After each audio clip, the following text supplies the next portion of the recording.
Vamos virar um pouco esse capítulo do internacional, voltar para o nacional.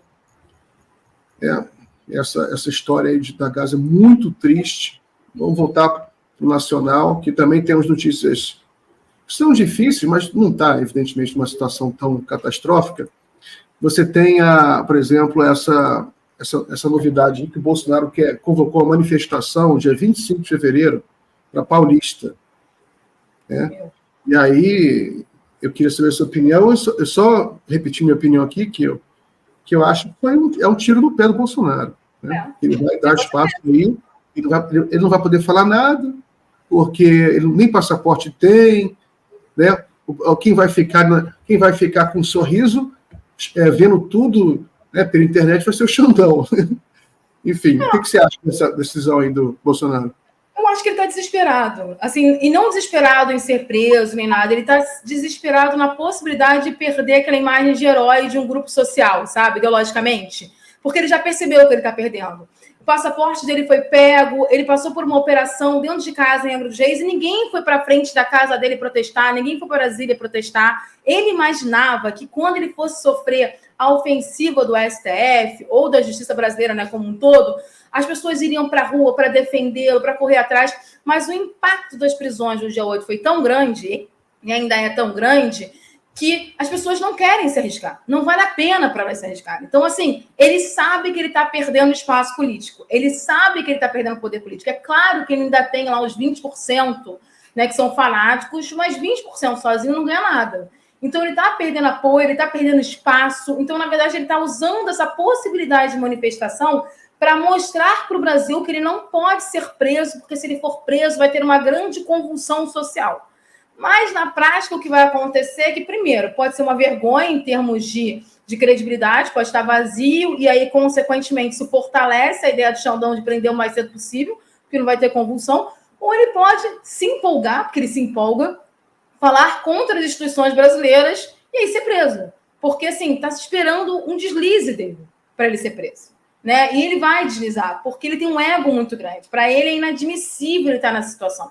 Então, ele está convocando ali para uma demonstração de força. É assim, como, sabe quando aquela melhora que antecede, né, o falecimento da pessoa que está no estado terminal, né, na crendice popular? Então, ele está dando aquele último suspiro político para tentar mostrar, olha, não, eu tenho muita força sim, e essa minha força, se eu for preso, o país vai abaixo, os militares vão dar um golpe, vão tomar o poder para me tirar da prisão. Nada disso vai acontecer, mas na cabeça dele, ele quer vender essa ideia e o máximo que vai acontecer é ele dar uma demonstração de fraqueza.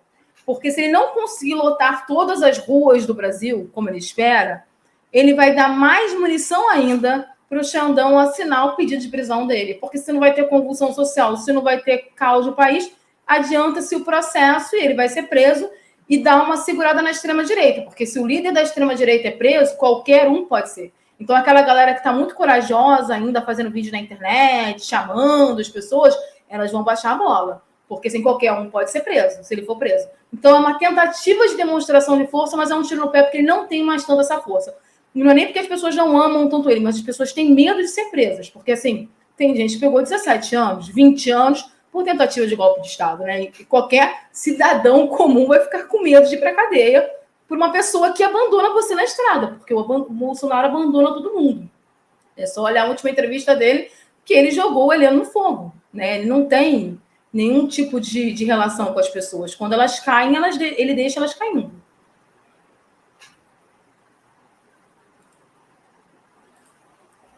Pois é, ninguém pode confiar em Bolsonaro. Né?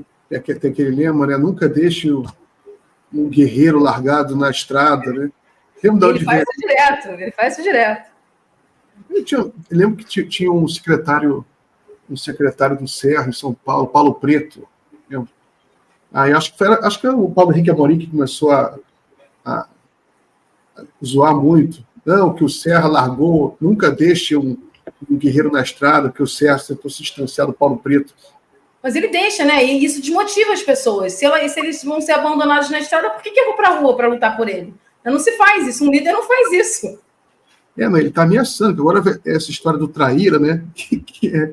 Ele publicou a fotinha de uma dele criança. Cadê É a única foto que ele tem do pai. É a única foto que ele tem com o pai. Ele sempre bota Dia dos Pais essa foto, Dia das Crianças essa foto. Agora ameaçando as pessoas essa foto. Parece que ele só tem essa foto com o pai. Ele botou essa foto, porque essa foto aí as pessoas entenderam como uma espécie de ameaça mafiosa. Né? Ao trair, a gente mata. Aí tem um lado cômico, né? Porque é a mensagem cifrada para criança de 5 anos, né? Porque nesse momento é muito direto isso, né? Isso é pro Cid, né? Isso é pro Cid. Que não segurou a onda e abriu a boca. E falou tudo e mais um pouco, porque ele não quer ser preso, não quer ficar muito tempo na cadeia. Isso é pro Cid e para os outros que vão abrir a boca nesse processo de delação premiada que vai acontecer com a Polícia Federal. É isso que vai acontecer. Então ele está ameaçando, mas ele está ameaçando em base de quê? O que ele tem para ameaçar? A verdade é essa. Isso é uma postagem que é mais Carlos, né? Não é bem o Bolsonaro, né? Isso é uma postagem do Carlos, né? Porque o Carlos ele não é sutil, ele joga assim, não, vocês, seus traíras, olha o que a gente vai fazer com vocês, entendeu? Vamos acabar com vocês, é isso. Ele fica nesse mundo paralelo que caiu, não é mais. Talvez um ano atrás, com a superestrutura que ele tinha, mas hoje em dia não mais, assim. A justiça brasileira fez uma coisa muito interessante, foi desconstruindo a imagem do Bolsonaro, né? A imagem do Bolsonaro ela foi se desfazendo no último ano. Então, ele não é mais o grande líder. Tem os fanáticos, mas ele não é visto pelos não fanáticos como um representante político da direita. Eles já estão procurando outra pessoa. Ele não vem mais grande chance. Então, esse é o momento de você pegar o Bolsonaro mesmo. E aí, isso aí é claramente uma ameaça, porque imagina a quantidade de coisas que a gente não sabe, né? Porque, assim, o que a gente sabe já é assustador. Imagina a quantidade de coisas que a gente não sabe, porque foram 4 anos de governo. Não foi pouca coisa, né? Então, eles devem ter feito todos os tipos de absurdos no governo e há uma preocupação que isso venha a público e que vá para os processos. Eu diria também que uma ameaça, não só ao Mauro Cid, que já fez uma série de delações, eu diria até que ele já é fósforo riscado. Você tem esse Felipe Martins, que foi preso agora. Esse rapaz claramente não tem estrutura nenhuma para ficar preso. Não tem. Ele vai falar tudo rapidamente que ele sabe para tentar melhorar um pouco a situação dele. E esses militares todos, né? Você vê que teve um militar que era chefe de operações psicológicas. O cara desmaiou assim que a polícia chegou. Imagina, operações psicológicas, é seu cara forte. Então, ninguém tem estrutura nenhuma. O próprio Bolsonaro não tem estrutura, você vê como ele chora, né? Toda aquela figura do machão que falava na pandemia, que homem não chora, que devia enfrentar a pandemia, se morreu, morreu, né? Falava esse tipo de coisa, tem que ser homem, seja homem, ele falava assim, seja homem. É só aparecer a primeira dificuldade, né?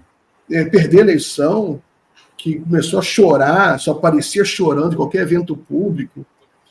E agora a gente vê a situação deles aí. Então, para outros também, para todo mundo. Para quem não foi pego ainda, para quem não foi pego. Isso é um aviso para quem não foi pego. Não abra a boca. Naquela reunião ali. E agora, essa reunião no dia 5 de julho, esse vídeo aí foi muito interessante. Eu vou até assistir outra vez, é muito bom esse vídeo. Espera que o som é ruim, incomoda um pouco. Algum técnico de som devia melhorar o som, corrigir legal o som daquele vídeo, botar umas legendas. Não sei se alguém já fez isso. Tem que dar uma limpada no áudio e tem que botar legenda. Porque nem a legenda capta. Quando você vai fazer legenda, tá tão ruim o áudio que não capta as falas. Mas é um vídeo maravilhoso, que eles falam tudo, né? E tem um lado cômico, depois que passou, a gente pode rir, né? Que é o general Heleno, né? Falando o que a BIM vai fazer. 40 pessoas. E ele fala assim, ele começa a falar e o Bolsonaro fala assim, para. E ele continua. Para, isso não é para falar aqui, você fala depois comigo. E aí ele continua, não, a gente coloca uma pessoa em cada campanha eleitoral, entendeu? E o que me chamou a atenção foi o descontrole, porque quando um pergunta, está sendo gravado? Eles, não está sendo gravado, não estava na íntegra. Então, assim, eles não tinham controle nem sobre o pessoal que estava ali, porque quem estava gravando aquilo ali estava gravando por alguma coisa, inclusive para se proteger de uma possível situação. Então, assim, porque como não teve o golpe de Estado, a gente pode rir, né? Porque parece um bando de pateta junto. mas foi por muito pouco mesmo que a gente não teve, porque assim, eles queriam tanto o golpe de Estado que foram várias tentativas, né? Você tem tentativa antes do processo eleitoral, você tem tentativa durante o processo eleitoral, e você tem a tentativa pós-posse do Lula. Então, assim, são pessoas que estavam realmente acreditando que iam conseguir ficar no poder ad eterno, uma perspectiva totalitária, né? Esse é que é o grande problema. Você tem a notícia de hoje, que também está nas manchetes aí, que é interessante. A gente tem mais 5 minutos. Aqui que é o seguinte, que é o... Essa aqui? Não, essa aqui não. Essa aqui, a do Braga Neto. Há 4 dias antes do fim do governo Bolsonaro, o Braga Neto prometeu o cargo indicado. Se a gente continuar, né? Ele faz a piadinha. As pessoas têm que falar do Braga Neto, né? Ele, para mim, é o grande cérebro ali. As pessoas falam muito de General Heleno, do Bolsonaro, mas você pode observar que a postura do Braga Neto é assim, uma postura fechada, quieta nos bastidores. Para mim, ele é o grande articulador de toda essa estrutura. E é importante pegá-lo, porque se ele é o grande articulador, ele é a ponte, ele está aí. Né? Ele continua articulando. Né? Isso é importante. Eles continuam articulando. A gente não está falando de pessoas que abandonaram seus projetos de poder. Não, eles continuam com projetos de poder. Tanto que até pouco tempo o Hamas tinha gente na BIM que passava todas as informações do Lula, do que estava acontecendo dentro da inteligência sobre o presidente. Então, assim, o Braga Neto, para mim, ele é o grande articulador político do Bolsonaro, inclusive. E a prova disso é que ele seria o vice do Bolsonaro, né? Ele seria, de fato, o presidente da República. O Bolsonaro estaria ali, mas quem estaria comandando seria ele. Então, assim, ele precisa ser muito investigado, porque ele está sempre ali do lado do Bolsonaro, há sempre falas, o Braga Neto falou, o Braga Neto disse, conversa com o Braga Neto. Ele é o grande articulador desse processo de manutenção do Bolsonaro no poder. Então, e do mesmo jeito que ele é o articulador da manutenção do Bolsonaro, ele na final das contas, ele é um articulador da manutenção da extrema-direita no poder. Então, ele é uma figura que não pode ser esquecida. Porque a gente brinca, né, vendo aquela reunião e tudo, e a gente fala muito de General Heleno, que é uma figura que não é muito amada há muito tempo no campo progressista, até por causa do Haiti. A gente falou do próprio Bolsonaro, de outras figuras políticas, como o próprio Felipe Martins, que ficava muito nos bastidores, né? Que eu não sei como ele podia ser o assessor para assuntos internacionais do Bolsonaro, porque ele não entende absolutamente nada do assunto. Mas o Braga Neto, ele é o grande articulador, é aquela pessoa que faz a ponte de tudo, é aquela pessoa que tem um controle sobre tudo e que precisa ser profundamente investigada para que não permaneça sendo um grande articulador. Porque você muda os fantoches, mas o articulador continua.